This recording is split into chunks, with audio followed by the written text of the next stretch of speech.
I am super excited to have Lauren Bruckner on the podcast this week, sharing all about her book, The Mindful Magician.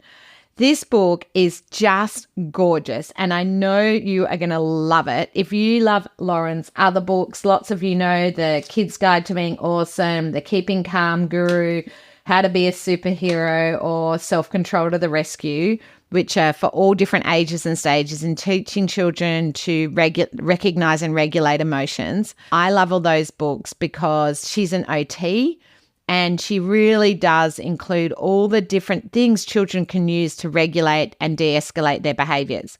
Now, what she has done, de-regulate their feelings or emotions, how they're feeling. And often that looks like behavior, obviously. But in the new book, I love it. It's a picture book. So it's using a lot of the things that she talks about in her books. But actually, the children go to Feelings Town and they become a magician who learn to be the boss of their own emotions by zapping away their feelings. So after recording this podcast with Lauren, I got all excited and I'm like, I'm going to make this a fun thing for all my listeners. So make sure you jump on the blog or podcast episode online if you're listening to this later. But if you do subscribe to my email list, you should have got an email this week with a whole lot of fun activities for the kids and templates so that all the children can make a wand and they can make their own stop sign. So you'll hear Lauren talk about making their own stop sign in this. Now, a couple of things. I have a problem with the word stop because the word stop doesn't tell a child what to do, but they are going to learn what to do in this book. But I highly recommend if the children can write on the stop sign, they write down what personally helps them stop. So instead of being a stop sign, Lauren's saying it can be a love heart or a butterfly, or a star, or children can draw their own. But I'm giving you some templates of things and even just some ideas so you can show the children what their stop sign could be. So they could just color that in, or you could get the children to write the words on there. So up to you. But what I'm sending to is also a picture of the magician who takes the children around Feelings Town. And I'm thinking maybe you could copy the objects, the outlines onto different colors and then put it as a display like a rainbow. Because in the Feelings Town, in the book, it's like a rainbow the way it's put out. So maybe you have a whole lot of purple, then orange, then yellow to make your display look more colorful if you're just going to have children write words in their stop sign. And I think that would just be the most beautiful display. And this is making children understand their emotions and what to do. But remember, feelings can come up for different reasons. So Lauren goes through each of the different feelings, like some children need movement, some sights and sounds, some have strong feelings, some are wiggly, some it's inside body like toilet, drink, food. So Lauren goes through all of those in this interview.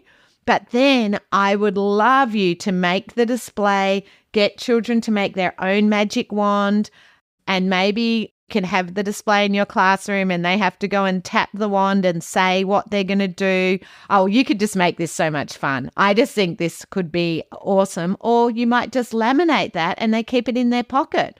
Or you might laminate it and it's on their desk, their stop sign. Or it might be in their pencil case, up to you. Maybe you can photocopy them and use them in different spots. I don't know. I just think you are going to have so much fun making your mindful magician and the children having a wand and what their stop sign. So the activities I'm sending are for the children to create the wand and the stop signs.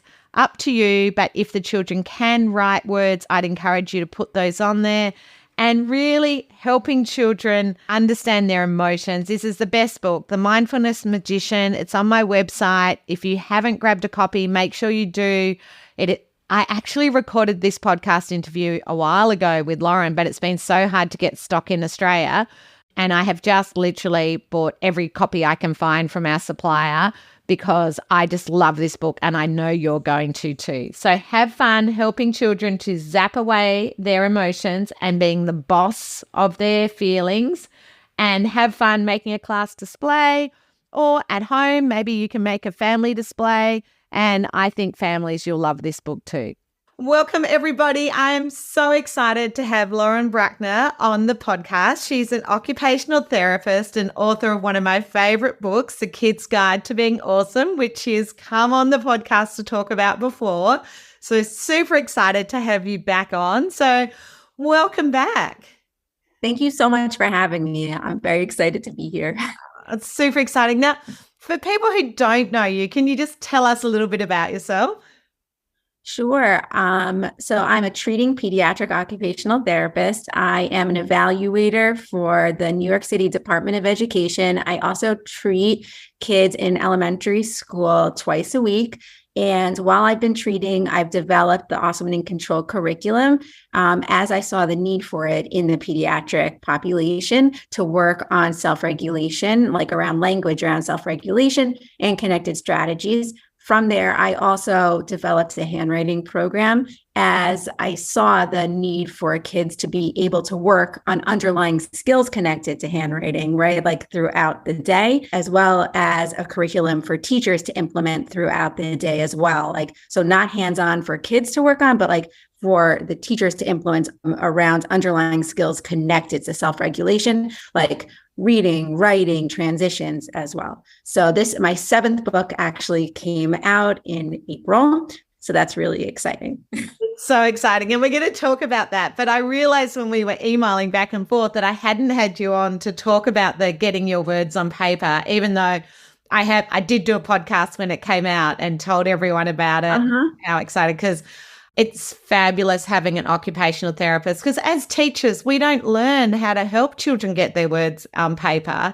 And there's so many great activities in there to help children, you know, with their because it's not just about fine motor skills. It's about the scanning, and there's so many skills to get words on paper. Exactly. And I feel like that's actually, like, as an evaluator and even like as a treating therapist, like that's one of our number one referrals for kids in the school system is handwriting, especially like as we were in the pandemic, right? Like kids were typing a lot and like there wasn't the pencil to paper. So we were getting like handwriting, but like really there's the underlying skills that are connected to handwriting. So within that book, like we actually ask the child, what is the block? Like, what is the hardest around the handwriting? So we're actually putting the child in the front seat. What is the most difficult? So whether it's visual motor, whether it's gross motor, whether it's attention or sensory, right? So based on their answers, you develop a program that you implement before they sit down to write, and you embed that every single day. So it kind of like decreases the need for me, which is what I want. I love that. And that's what I want. And, you know, teachers have 30 children in the class. They don't want to have to be there all the time either. So it's that proactive, not reactive. And I couldn't agree more. So many kids on devices. But I also think iPads, because children on an iPad get a response from just one finger on a device, and there's not a lot of tracking skills is what I'm finding. So I'm not an OT or anything. I'm just a teacher that goes, well, because the child is just getting a response straight under their finger and they're not always having to do that tracking. I'm seeing a lot of children who are really struggling with scanning them when it comes to reading too. Like it's all connected, isn't it? Yes, like they're losing those fundamental skills that are really important, even like with the kinesthetic component, right? Like you need to touch things, you need to experience things. Like they need to use the ocular motor components. They need to use a hands-on component. And when they're losing that, right? Because like, honestly, they're getting that automatic feedback. They're getting like the electronic, like it's more fun sometimes, right? Or they're thinking like, okay, and it's so fast paced, they're losing those underlying skills. So we need to bring it back. Yeah, 100%. Well, absolutely. Well, I'll make sure I reconnect to the getting the words on paper. And I think when I put it up last time, I put some of the pages as examples. So I'll make sure I do that, because I think teachers want time savers, and that's what you provide in all your books. And that's why I love the Kids Guide to Being Awesome too, because it's like just pick it up and do this as a brain break with the whole class. Yeah. And of course, anyone with younger kids, there's the calming guru for older kids too with emotional regulation, and they love that. I think that sort of more mature approach to self-regulation is so important. But you've got a new book out, which I'm very, very excited about, The Mindfulness Magician, and it's a bit different because it's like a picture book. Yes, it was really, really exciting for me. I've always wanted to write like a full color picture book that was more like a read aloud. I've had like friends and colleagues ask me like, when are you writing like a read aloud picture book? And it was always a goal of mine. So this was really exciting for me to get into the world. So because people are listening on a podcast, just tell them what they're going to see in this magical world, because the illustrations are beautiful, but let us take us on a bit of an imaginary journey of what they're going to see in there. Sure. So we have the Mindful Magician, and the Mindful Magician takes the reader on this trip around Feelingstown. And Feelingstown has different stops that target different feelings, so to speak. So we have, I can like show you, could tell me if you can see. Is it blurry? And I don't know how to address that. Okay. So for example, like the first stop is Strong Feelings Street. So we're basically, according to like, if you think back to like How to Be a Superhero called Self-Control, we have characters who are in need. They're experiencing different like sensory and emotional regulation difficulties. So if we do the strategy the correct way, we save the day for that character. So this is similar, but it's a little more simplified. We have one magical power that we do. And then if we do the magical power the right way, we save the day for the character in need. So for example, Strong Feeling Street, we have Andy who's playing outside with her friends. She's playing hopscotch. She doesn't want to come inside. Her mom is telling her it's time to come in for dinner. She's getting really, really, really angry. So what is the first magical superpower we learn? We learn it's stop sign, and it's really broken down in how to do stop sign. So we like kind of do stop sign with Andy. We do it the right way. And then Andy is inside eating dinner with her family, and she's feeling just right. Fantastic. Right. And then we just go to different stops along the way. We go to Sights and Sound Station, where everything is so busy. There's like a lot going on. There's like loud noises. There's a lot of visuals in the environment. And we just go to a strategy around that. So along the way, there's like Wiggly Way, Movement Mountain, like interoception area, right, which is inside body feeling zoo. So it's just targeting different areas where kids feel like strong feelings that the reader can relate to. They do a strategy, which is a magical superpower. They learn, oh, I can connect to this, and they can integrate it into their daily life.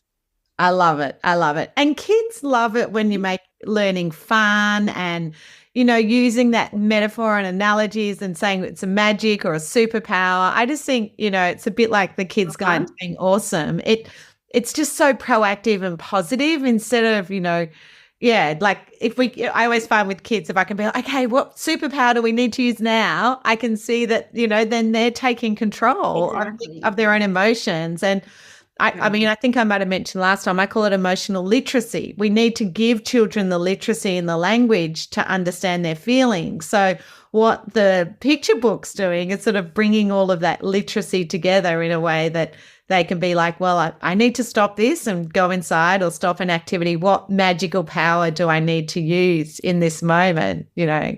Exactly. And I feel like I've kind of been like exploring this with students I work with and classrooms, and kids really love the idea of magic, right? One part is like every kid has magic inside them. And I've had kids say, of course we do, right? I love that. Because, right, it's true. Kids are magic. They have magic, and we can kind of take that. And then I like to embed the idea that they have power and control. And that is like a theme of all my books. And if we can like give the child choice in taking this superpower, taking this magical power, and give them the idea of control and autonomy in how they're embedding that in this superpower, in the magical power, then they're able to self-regulate effectively.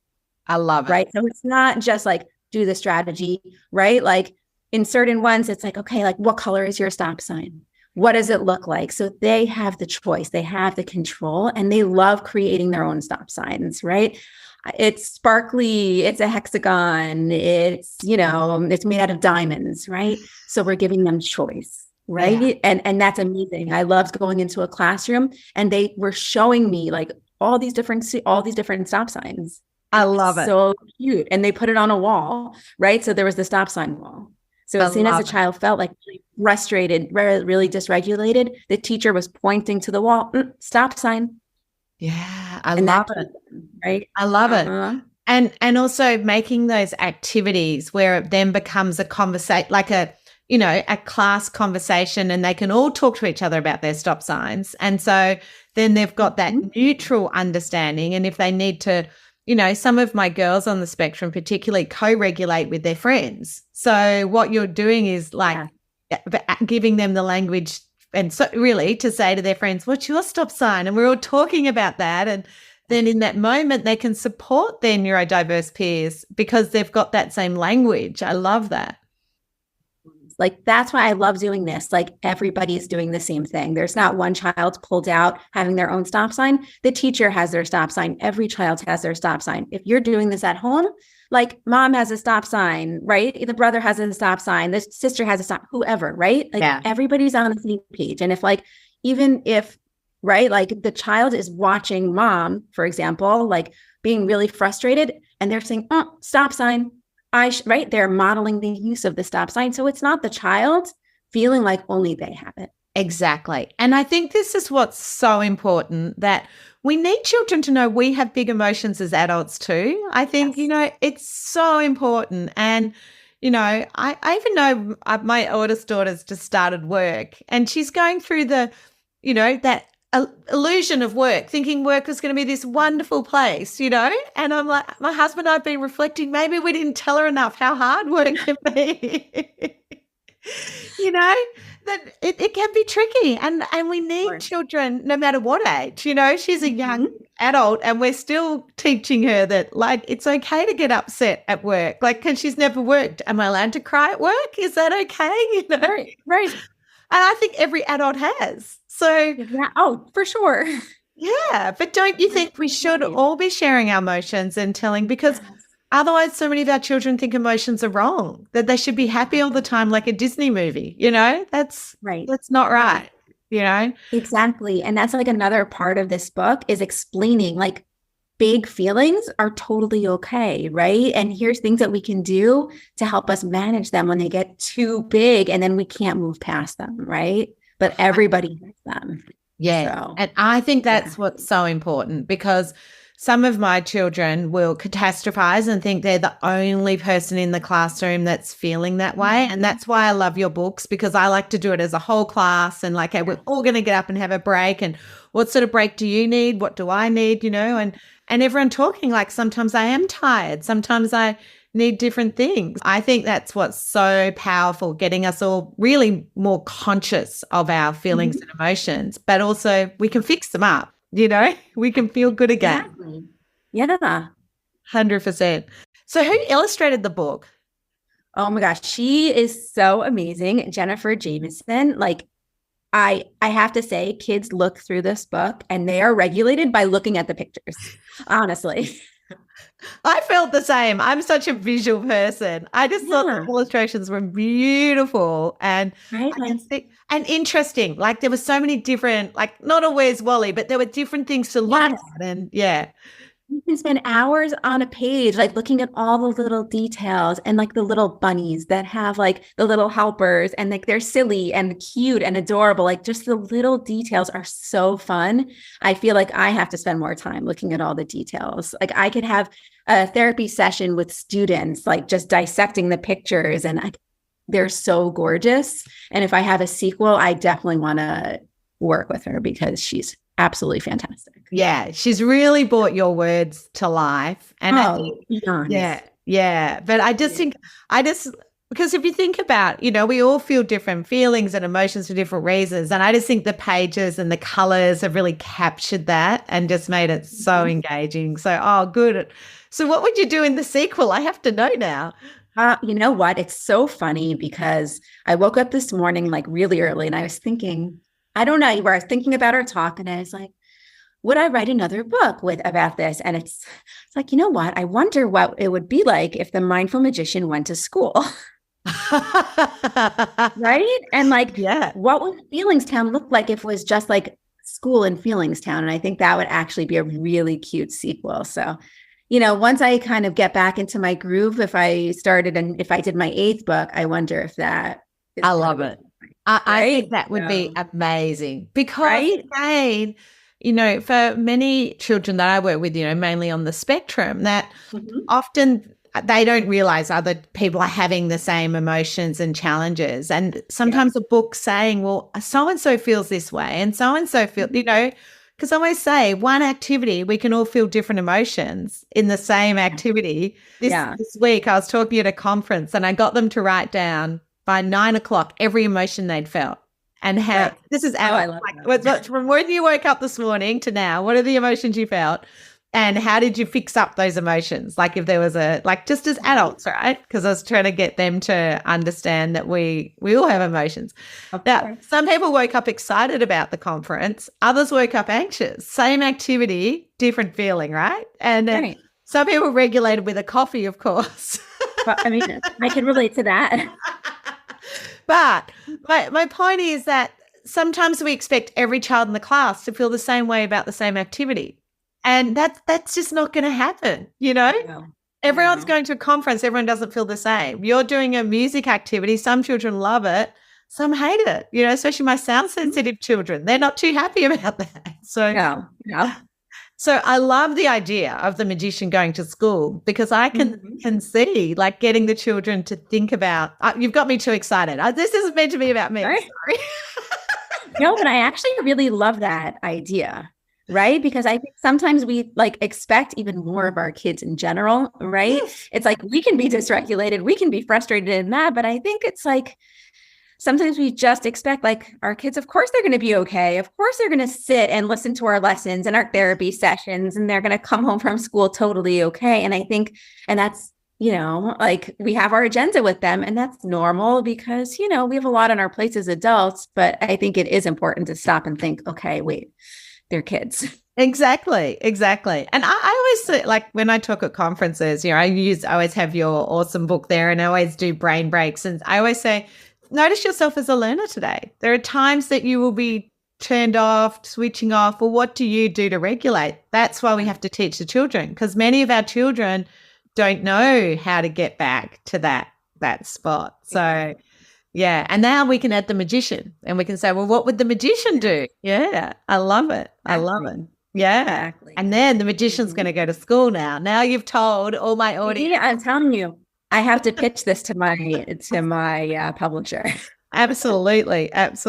So I love that. So I'm just trying to think, we've sort of told a lot about the book. I think it's great. Oh, what age group are you imagining it being used with? I really think pre-K and up. And that's where I've tested it out. And that's where I've really found it effective so far and where I've heard feedback. And honestly, I actually just spoke to a teacher who gave me the feedback that she's been using these strategies herself and it's been helpful. So I love that. To say just for kids, I feel like it's just starting with pre-K. So what's pre-K? What age is that? Oh, okay. Like 4.